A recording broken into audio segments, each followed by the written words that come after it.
Hello दोस्तों, मेरा नाम खुशबू है। हाँ, वही खुशबू जो हवा में फैलती है और सबको मदहोश कर देती है। मैं अभी 22 साल की हूँ और मेरी बॉडी ऐसी है कि जब मैं चलती हूँ तो लोग ठहर जाते हैं। मेरी कमर पतली है, लेकिन वो जगहें जहाँ नज़रें अटकती हैं वो थोड़ी भरी भरी हैं। मेरे बाल लंबे हैं, काले काले, और जब मैं उन्हें खुला छोड़ती हूँ तो लगता है जैसे कोई जादू हो।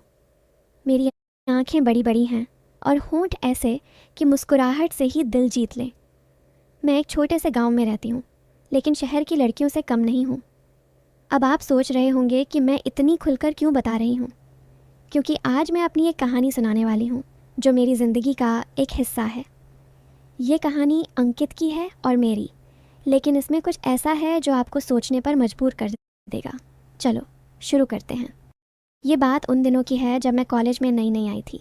हमारा गांव छोटा है, लेकिन कॉलेज शहर में है तो रोज़ बस से जाना पड़ता था। अंकित भी उसी कॉलेज में था, लेकिन वो मुझसे 2 साल सीनियर था। वो लंबा चौड़ा लड़का था, गोरा चिट्टा, और उसकी मुस्कान ऐसी कि लड़कियां घूम घूम कर देखतीं। लेकिन वो थोड़ा शरारती था, हमेशा दोस्तों के साथ हंसी मजाक करता। मैं पहली बार उससे मिली थी लाइब्रेरी में। मैं किताबें ढूंढ रही थी और वो वहीं बैठा था, अपनी नोट्स में कुछ लिख रहा था। मैंने एक किताब ऊपर की शेल्फ से निकालनी चाहिए, लेकिन मेरी लंबाई कम थी। मेरे हाथ ऊपर उठे और मेरी टी शर्ट थोड़ी ऊपर हो गई। वो देख रहा था और अचानक उठकर आया। खुशबू, लगता है मदद चाहिए, उसने कहा, और किताब निकालकर मुझे दी।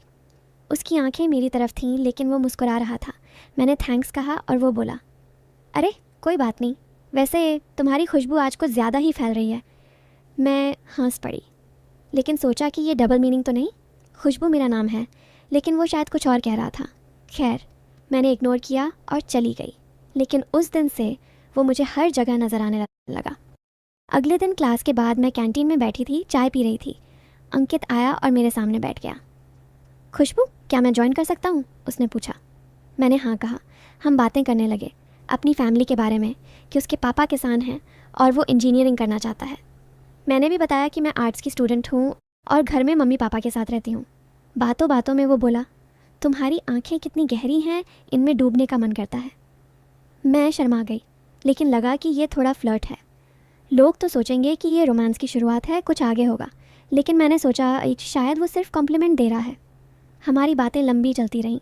वो मुझे अपनी बाइक पर लिफ्ट देने की बात करता, लेकिन मैं मना कर देती। अरे खुशबू, बैठ जाओ ना, रास्ता साथ ही है, वो कहता। मैं हंसकर कहती, नहीं बस से ठीक हूँ। लेकिन हर बार वो कोशिश करता। एक दिन कॉलेज में ग्रुप प्रोजेक्ट था। हम सबको ग्रुप्स में बांटा गया। संयोग से अंकित और मैं एक ही ग्रुप में थे। मीटिंग के लिए हम लाइब्रेरी में बैठे। वहाँ टेबल पर किताबें फैली थीं और हम डिस्कस कर रहे थे। अंकित मेरे पास बैठा था, इतना पास कि उसकी सांसें महसूस हो रही थीं।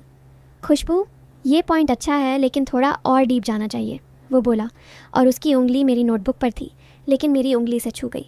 मैंने हाथ हटा लिया, लेकिन वो मुस्कुराया। थरकी सोचेंगे कि ये टचिंग की शुरुआत है, कुछ और होगा, लेकिन हम सिर्फ प्रोजेक्ट पर फोकस कर रहे थे। मीटिंग लंबी चली, शाम हो गई। बाहर निकले तो वो बोला, चलो मैं ड्रॉप कर दूँ। इस बार मैंने हाँ कह दी, क्योंकि बस मिस हो गई थी। बाइक पर बैठी उसकी पीठ से थोड़ा सटकर। रास्ते में हवा चल रही थी, मेरे बाल उड़ रहे थे। वो बोला, खुशबू, तुम्हारी खुशबू से पूरा रास्ता महक रहा है। मैंने हंसा, लेकिन लगा कि ये फिर ये किया है। घर पहुंचकर मैंने सोचा, ये लड़का अच्छा है, लेकिन थोड़ा ज़्यादा फ्रेंडली। फिर हमारी मीटिंग्स बढ़ गईं, कभी कैंटीन में, कभी कॉलेज के गार्डन में। गार्डन में एक दिन हम बैठे थे घास पर। अंकित ने एक फूल तोड़ा और मुझे दिया। ये तुम्हारे लिए, खुशबू वाली खुशबू, वो बोला। मैंने लिया और हम हंसे। बातें घर की होने लगीं। मैं बताती कि घर में भाई बहन नहीं हैं तो अकेलापन लगता है। वो कहता, मैं हूँ ना, अब अकेली नहीं रहोगी। उसकी बातों में एक गर्माहट थी जो थरकी लोगों को लगेगी कि रोमांटिक टच है, लेकिन मेरे लिए ये दोस्ती थी। एक दिन वो बोला, खुशबू, तुम्हारी स्माइल देखकर दिल पिघल जाता है। मैं शर्मा गई, लेकिन कुछ नहीं कहा। हमारी बातें अब फ़ोन पर भी होने लगीं। रात को मैसेज आते, गुड नाइट, स्वीट ड्रीम्स, सोचता हूँ तुम्हारे बारे में। मैं रिप्लाई करती, लेकिन सोचती कि ये ज़्यादा हो रहा है। प्रोजेक्ट ख़त्म होने वाला था। आखिरी मीटिंग घर पर करने का प्लान बना। अंकित बोला, मेरे घर पर आ जाओ, मम्मी है घर पर। मैं गई। उसका घर गांव में था, बड़ा सा। मम्मी ने चाय बनाई, हम स्टडी रूम में बैठे। अंकित ने दरवाज़ा बंद किया ताकि डिस्टर्ब न हो। हम काम कर रहे थे लेकिन वो मेरी तरफ देखता रहता। खुशबू, तुम्हारी स्किन कितनी सॉफ्ट लगती है, वो बोला और मेरी हाथ को छुआ। मैंने हाथ हटा लिया। अंकित, फोकस करो। लेकिन वो हंसा। लोग सोचेंगे कि अब कुछ होगा, कमरे में अकेले। लेकिन मम्मी बीच में आ गई स्नैक्स लेकर। हमने काम ख़त्म किया और मैं चली गई। रास्ते में सोचती रही कि ये क्या हो रहा है। अब हमारी दोस्ती गहरी हो गई थी। अंकित मुझे हर बात शेयर करता। एक दिन कॉलेज में वो उदास था। मैंने पूछा, क्या हुआ? वो बोला, घर में प्रॉब्लम है, पापा की तबीयत ठीक नहीं। मैंने सांत्वना दी, उसका हाथ पकड़ा। वो मेरी तरफ देखा। खुशबू, तुम हो तो सब ठीक लगता है। उसकी आंखें गीली थीं। मैंने कहा, चिंता मत करो, मैं हूं ना। वो बोला, तुम मेरे लिए स्पेशल हो। बातें इमोशनल हो गईं। थर्की लोगों को लगेगा कि ये क्लोजनेस फिजिकल की तरफ जा रही है, लेकिन ये सिर्फ सपोर्ट था। हम अब रोज़ मिलते, बातें करते। वो मुझे अपनी फैमिली की स्टोरी सुनाता, मैं अपनी। एक शाम हम कॉलेज के बाद पार्किंग में थे। अंकित की बाइक ख़राब हो गई। खुशबू, अब क्या करें? वो बोला। मैंने कहा, चलो पैदल चलते हैं, रास्ता ज़्यादा नहीं है। हम चलने लगे। रास्ते में वो मेरे कंधे पर हाथ रखा। थक गई क्या? मैंने कहा, नहीं। लेकिन उसका हाथ वहाँ था, कुछ होगा। लेकिन हम सिर्फ बातें कर रहे थे। घर पहुंचकर वो बोला, थैंक्स, तुम्हारे साथ समय अच्छा लगता है। फिर एक दिन कॉलेज में फेस्ट था। हमने पार्टिसिपेट किया। डांस प्रैक्टिस के लिए हम साथ थे। अंकित ने मुझे होल्ड किया, ऐसे डांस करना है। उसका हाथ मेरी कमर पर था। मैं असहज हुई, लेकिन प्रैक्टिस थी।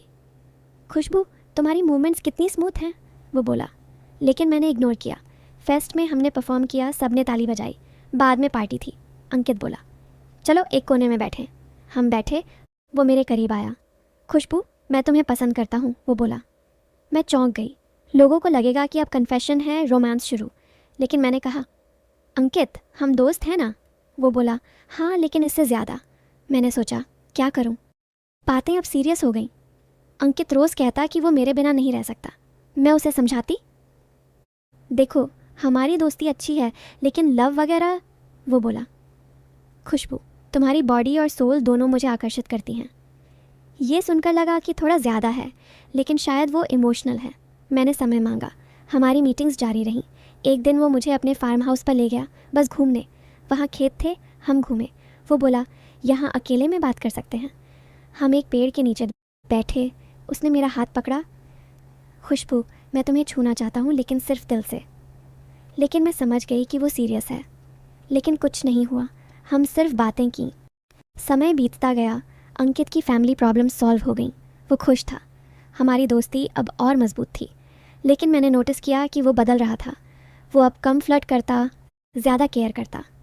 एक दिन वो बोला, खुशबू, मैंने सोचा है हम सिर्फ दोस्त रहें, लेकिन बेस्ट फ्रेंड्स। मैं हैरान हुई। क्यों? वो बोला, क्योंकि मैं तुम्हें खोना नहीं चाहता। मैंने हाँ कहा, लेकिन लोगों को लग रहा होगा कि है। फिर कॉलेज ख़त्म होने वाला था। ग्रेजुएशन पार्टी थी। हम सब तैयार थे। अंकित ने मुझे एक गिफ्ट दिया, एक नेकलेस।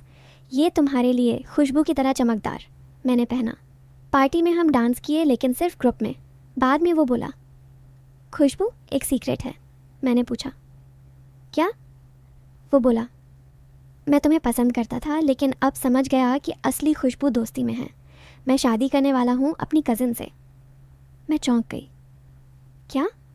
वो बोला, हाँ, फैमिली डिसीजन, लेकिन तुम हमेशा स्पेशल रहोगी। लेकिन असल में ये एक प्यारी दोस्ती की कहानी थी जो इमोशंस पर बेस्ड थी। अंकित की शादी हुई, मैं गई। अब हम अच्छे दोस्त हैं और उसकी वाइफ भी मेरी फ्रेंड है। अंत में लोग भी कहेंगे कि वाह, अच्छी स्टोरी, लेकिन अच्छा एंड। और अच्छे लोग तो खुशी हैं। ये मेरी कहानी थी, खुशबू की खुशबू वाली।